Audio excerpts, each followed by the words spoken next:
So again, if you're not very familiar with GIS, you know, what I've noticed in this economy is that Nevada firms are doing business other places than Nevada, right? So that becomes a major challenge, right? I may have subscriptions with the local city and county here to get certain data, but then if I'm trying to chase some project in Alabama somewhere, I'm not very familiar of it, you know, what's nearby, what's going on, I just don't have any of that information. So let's Oklahoma, for example.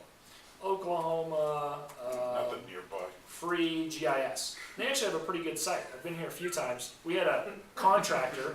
Oklahoma's got some tribal land, and so they've got some casinos there, and they're doing quite well with that whole thing. And so, you know, a couple clicks and you kind of stumble across that Oklahoma has this great spread of GIS data. And so you can search by address or intersection, and you can zero in on a city or a county, and you know, you can start to get in here somewhere, and then you've got the ability to download all of this various sets of information. So in your community here, I went to Washoe County, and Washoe County has GIS, and they have a little online mapping system, and they've got a little data warehouse, and you come in here and here's what you can get for free. Boundaries and zip codes and dirt roads and fire stations, and you know, so I downloaded the roads, and then here's the township and range numbers, which you gotta be a little geeky and mapping, surveying oriented to get into that stuff, but it didn't take too long to figure out that I think we're in 2019, I think. 2019 and then section 25, so I just kind of downloaded the whole lot of it. And then down here, if you want more precise data, better contours, better resolution in your photos, then you gotta pay them some money, and I'm not sure exactly how that works. City of Reno's got one too. You might need a username and password, but you basically just request that. If you're a GIS or CAD professional, I guess they get back to you and get you set up. So I might do that sometime soon. All right, so this is called Infraworks.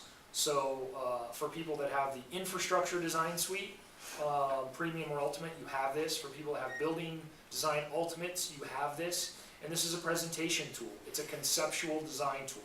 It's great, again, landscape architect, engineer, contractor, planner, anybody that is on the front end of this stuff trying to communicate ideas or trying to take their project and show it with a little bit of context. So just to give you an idea of what this product can do, this is a project that we were involved with for the university in Southern Nevada. I graduated there, but I will not say the name aloud. So here is a fly-through that we rendered and animated out of this Infraworks product. And just to give you an idea here, aerial imagery in state plane coordinate, GIS data, asset grade, handheld GPS came from Davy Trees. They documented the exact location of 4,000 trees on the campus. When you have a campus of this size in the desert and you have big old trees, they're very important to you, and you have to do a lot of planning to make sure that you plant trees now that are going to grow up and be where you need them to be 20 years from now. And we worked with an outside firm to bring those in. These are Revit models using an FBX format to export the exteriors of the Revit models built off of basically facilities drawings because these buildings have been there for years and years. And we were able to bring those into this 300 plus acre campus. So we've got about 15 or 20 buildings, significant big buildings modeled. You can see this is the mall area with a 3D virtual campus model like this. And I know some of you here do some work with UNR. I'm trying to get a similar project like this going over at UNR, getting some success, some traction there. You got lots of great opportunities to look at security, potential security issues. If a dignitary wanted to speak in this particular location, you might want to be doing some line of sight studies from various aspects, rooftops, windows, other kind of things like that. You can do some daylight studies from an energy analysis. Many of these buildings are getting retrofitted. So each of these buildings, again, has been inserted in a georeferenced location. So it has an orientation and a location real in the world. And so that means in the product I can say, it's a Tuesday in July at 3 o'clock, what do my shadows look like? And if I'm going to put a building next to that one, how is that going to be positively or negatively impacted by some of those environmental considerations. And so you can see we can take our tour through here. This product also supports underground. So it's important, this is the engineering, the dark side of campus, if you will. Old engineering building, brand new engineering building. And again, just like at UNR, there's been a number of new buildings brought online in the last 5 years. There's a number of rehabilitation projects currently going on. The governor's budget calls for a couple of new buildings over the next few years. And if you're going to inlay a project right here, you're going to have utility coordination issues because there's things that are not there that they said there were, or vice versa. They were done 50 years ago when GPS and other sorts of location methods were not available to us. And the as-builting and the CAD and the GIS is kind of a black hole mystery, and it's sort of a dig and hope for the best kind of a scenario when you guys enter into some of these projects along the highways and so forth. And so this allows facilities people, planning and construction people, an opportunity to visualize the entire scope of the project, and that's what we were doing at UNLV and hope to be doing at UNR very soon. So how would you get to there? Well, basically we're going to start with that raster imagery that I talked about, and in here we've got a little set of data. So let's go back to here. I think I said it was 25.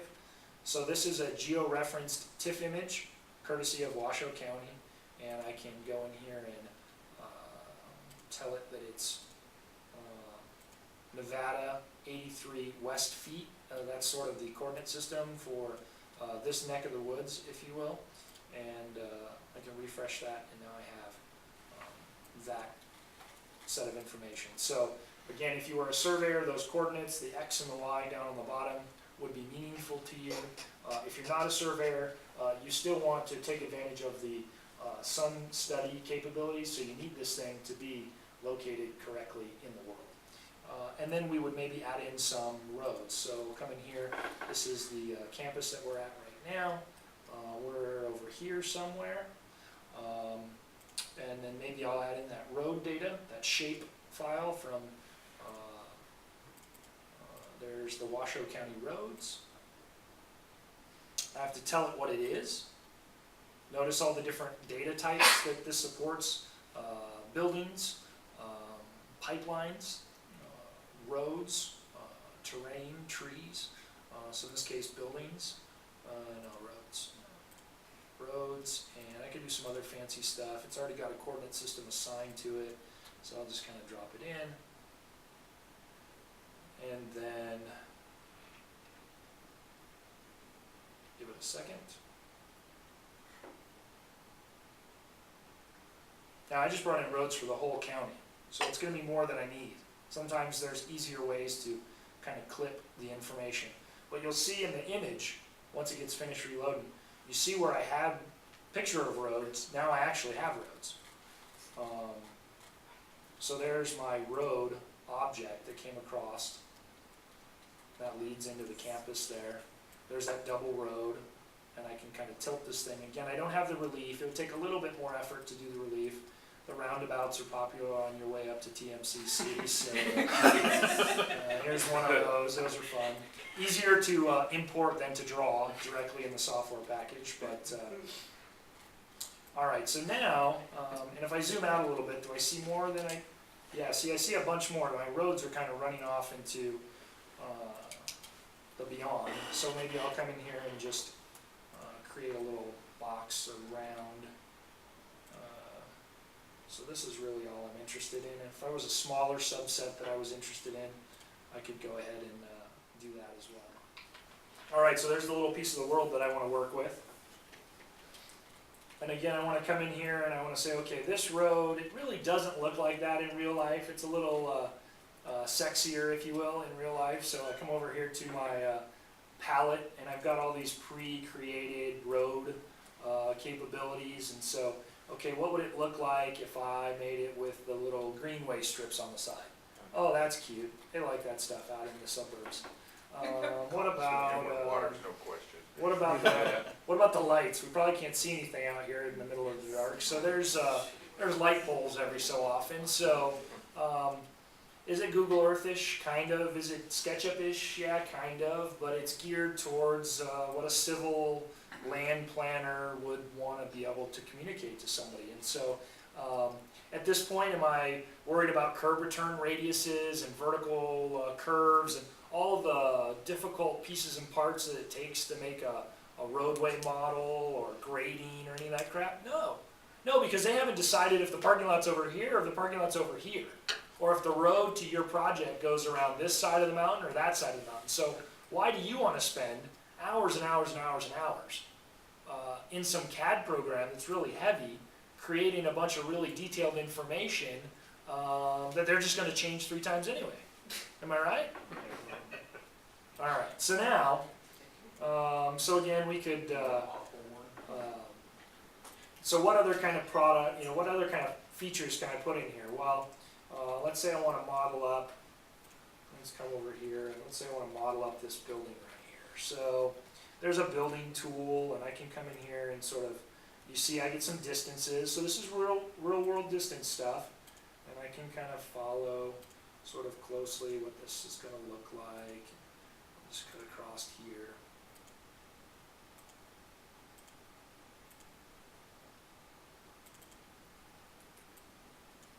And there's my little building. Now, does it look exactly like TMC? No, not really. But there's styles that can be, you could go take a picture of the facade if you wanted to and create a material, or I could just grab one of these facades. They've got all sorts of, okay, it's a concrete. So there's a properties dialog box, so some people are just, oh, this looks about good, that looks about good. You can see I could type it in there. Over here I could come in and say, well, that building is really 42 feet, and I can update that fairly easily. All right, and then you could use a coverage area, which is just over here. Let's say we want to, gravel can represent the parking lot just as good as anything, so I can come over here and can kind of double click to drop that in. So now I've got this little parking lot pad, and in properties I can see stuff like, does it show me the area in there? It doesn't show it to me there, but it would probably show it to me over here.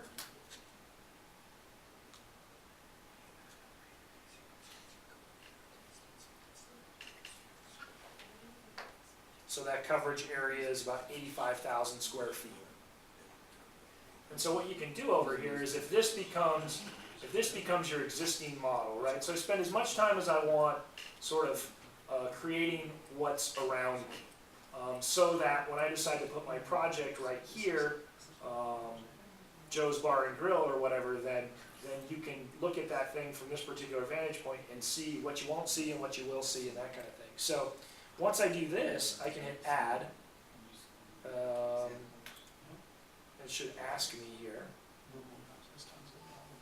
for a proposal name, so I'll call this take 1. And again, your client, the more options you can bring them, the more excited they're going to be about it. And then, so now in take 1, I might say, okay, what we're going to do is we're going to come in with a road.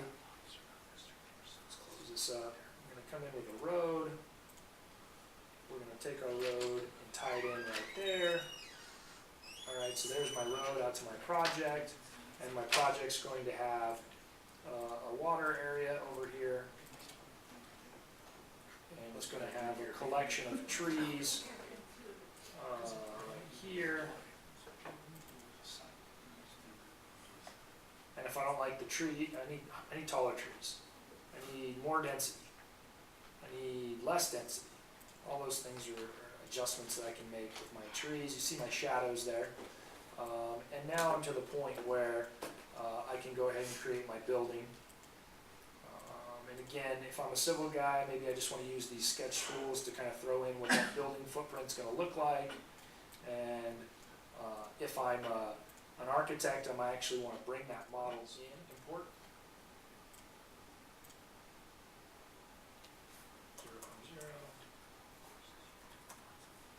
That's better.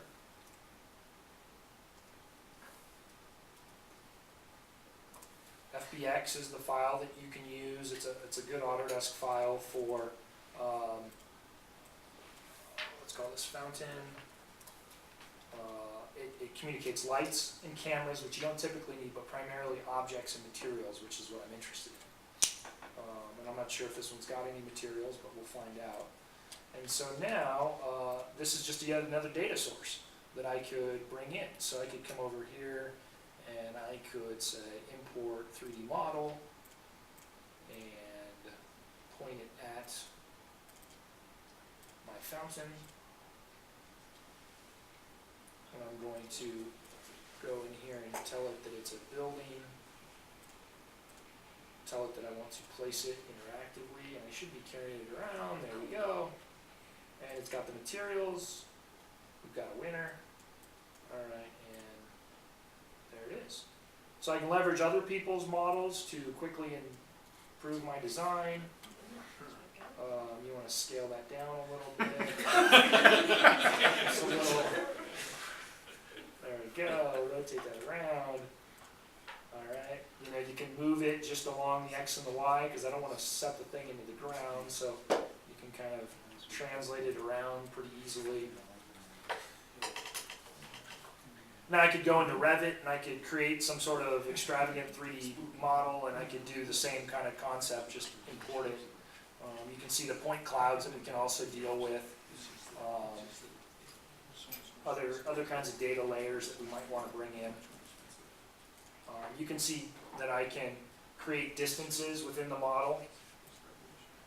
So you've got, you know, the ability to say, okay, well, how far did I place this from this edge of my building? So we've got some real measurements to work with. You can set yourself someplace in the model, and you can do things like polyline distances would be useful. Range finding I find to be kind of nice. So that face of that building, it tells me the horizontal angle, the horizontal distance away, the vertical distance it's above me, and so I can get all of that information from one location to the next. I can go in here and say look at, and it'll kind of take me up close and personal to that. No campus would be complete without people, so I can drop in 3D furniture.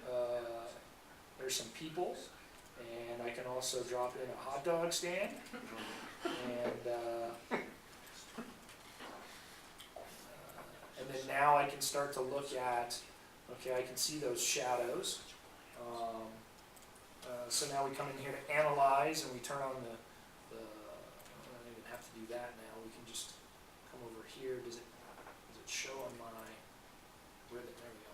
All right, so it's going to be July 26th.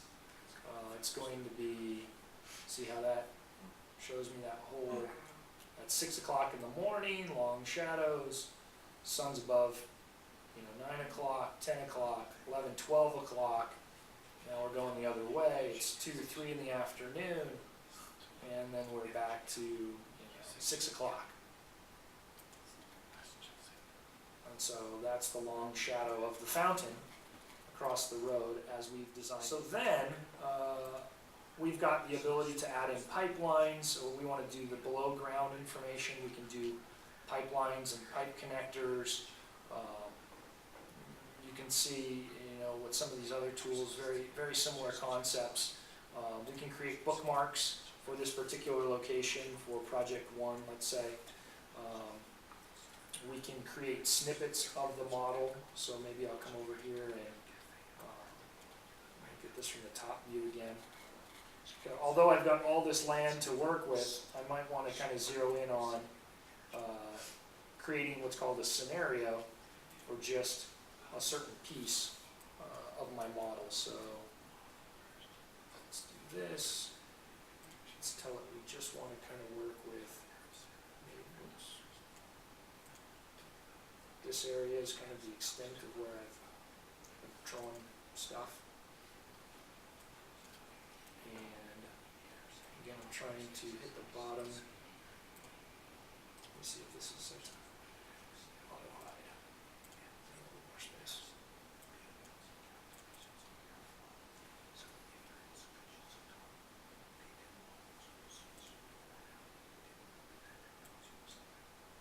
There it goes, there's take 1.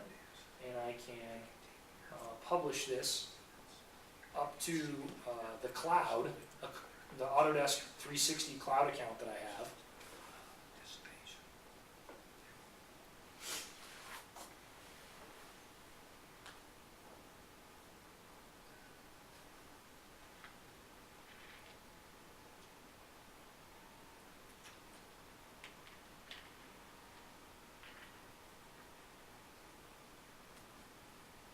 There's a lot more you can do in this software, but this is a software package you can learn in a half day or a day.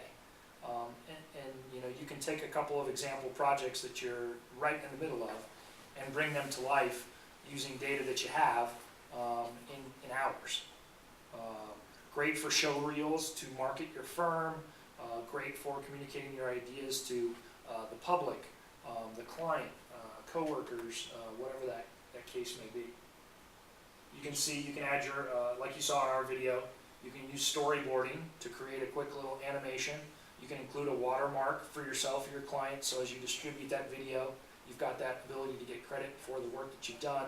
Once you put yourself in any particular place in the model, you could snapshot it or even render it out in sort of a full production mode. So here is a browser-based viewer.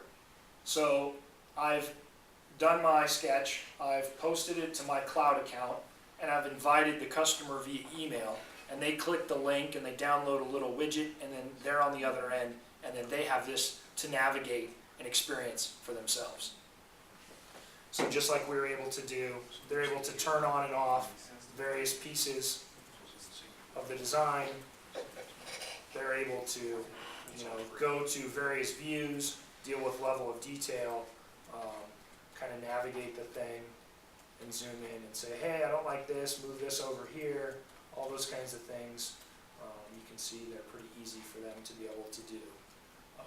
And like those guys were explaining earlier, the speed of information.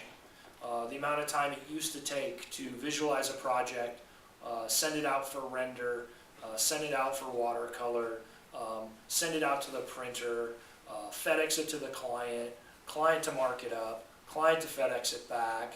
I mean, weeks go by when they could have had the information in 5 minutes using some of these new vehicles in terms of communicating.